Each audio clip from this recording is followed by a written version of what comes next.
memberikan kebaikan. Sebagaimana Rasulullah SAW bersabda, khairukum khairun li ahli. Masya Allah, ternyata banyak sekali ya hadis Rasulullah yang diawali dengan khairukum. Ada apa saja coba misalnya? Khairukum man ta'allama al-Qur'ana wa 'allamah. Ada apa lagi? Khairun nas anfa'uhum linnas. Apa lagi? Ada lagi? Khairukum khairun li ahli. Ternyata ada banyak kriteria sebaik-baiknya manusia. Masya Allah. Dan ketiga yang disebutkan Rasulullah SAW adalah sesuatu yang berat. Betul tidak? Belajar Al-Quran berat tidak? Ya Allah, kenapa belajar isti'adzah sampai berdarah-darah seperti itu berat ya. Bahkan di surah Al-Hasyr Allah sebutkan apa? Lalu anzalna hadzal Qur'an. Bagaimana? Masya Allah.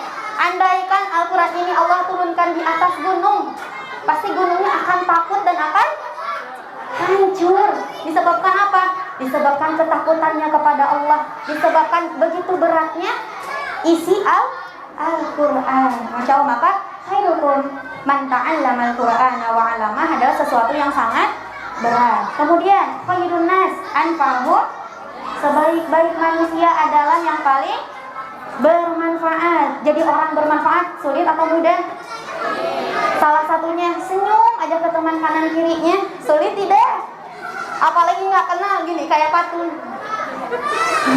Sulit tidak senyum ke kanan ke kiri? Kalau nggak kenal pasti sulit ya.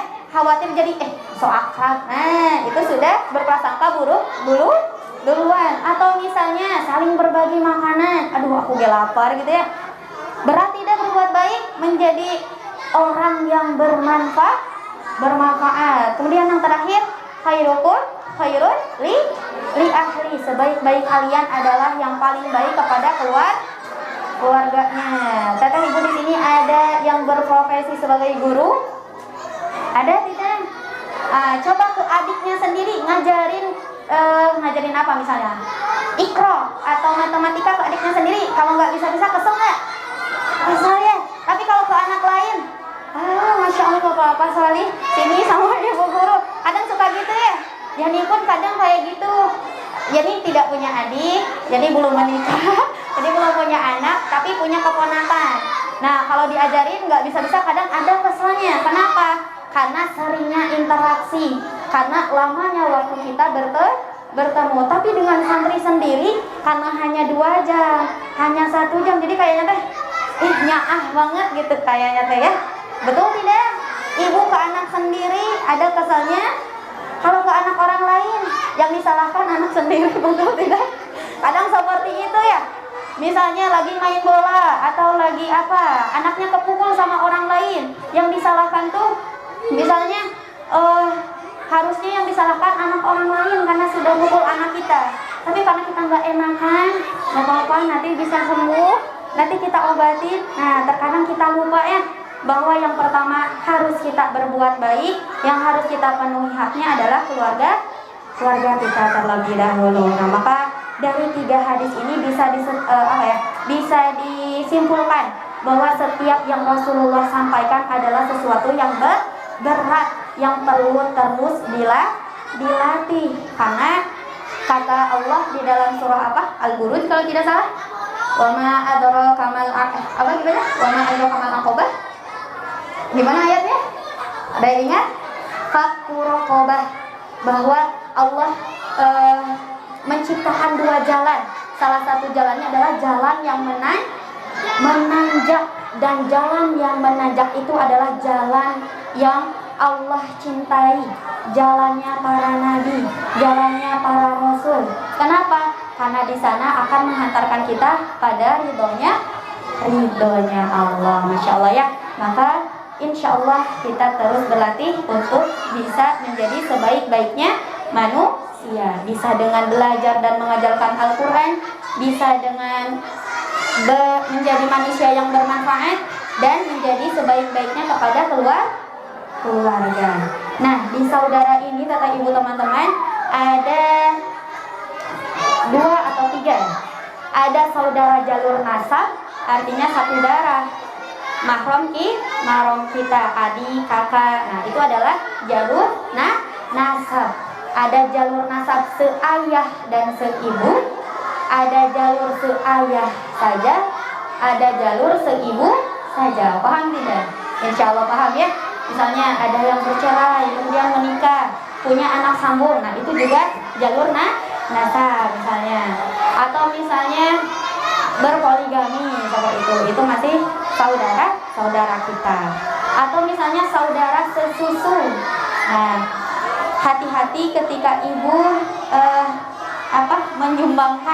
memberikan asinya kepada orang lain, diusahakan nama bayi yang kita susui itu ditulis. Kenapa? Karena bahaya ya, ketika kita memberikan air susu kepada anak orang lain, maka anak orang lain itu adalah saudara sesusu untuk anak kita, maka tidak boleh nikah atau hukumnya sama mahram seperti itu. Kemudian bagaimana tuh misalnya ada kasus seperti Salim Maula Abu Huzaifah. Nah, Salim Maula Abu Huzaifah dikisahkan beliau adalah hamba sahaya seperti itu. Huzaifah sedari bayi sudah dibesarkan oleh istrinya Huzaifah, tapi belum pernah diberikan ASI oleh istrinya. Lalu beliau mengeluh kepada Rasulullah ketika Salimnya sudah besar, sekitar 17 tahun, dan Salim sudah menikah. Rasulullah, bagaimana hukumnya? Salim ketika kecil belum pernah aku susui, dan aku merasa risih karena aku tidak memakai hijab, aku berpenampilan seperti para istri umumnya gitu ya. Maka kata Rasul, disarankan berikan air susumu kepada Salim, tapi tidak langsung jadi melalui wajan. Jadi diberikanlah kepada Salim walaupun Salimnya sudah besar, diberikan melalui istrinya, lalu istrinya menyajikan kepada Salim, dan pada saat itu Salim menjadi anak susu dari istri Huzaifah yang menjadikan mereka menjadi mahram. Nah, maka diperhatikan kembali, melalui jalur apapun itu, baik melalui jalur nasab ataupun jalur susu, hak mereka harus kita penuhi. Yang pertama adalah berbakti, berbuat baik. Masya Allah, kalau di bahasa Sunda apa? Silih asa, silih asi, silih asu. Senapa? Ngebesar menyayangi yang kecil menghormati yang besar. Wallahu a'lam. Seperti itu. Alhamdulillah, mohon maaf jikalau ada salah-salah kata, karena kami pun masih belajar dan kesempurnaan hanya milik Allah. Barakallahu fikunna jami'an. Syukran ala ihtimamikunna. Kita akhiri majelis sore hari ini dengan mengucap hamdalah, istighfar, dan doa kafaratul majlis. Alhamdulillahirabbil alamin. Astaghfirullahaladzim, astaghfirullahaladzim, astaghfirullahaladzim. Subhanakallahumma wa bihamdika asyhadu an la ilaha illa anta astaghfiruka wa atubu ilaik. Sekian dari kami. Wallahu a'lam. Wassalamualaikum warahmatullahi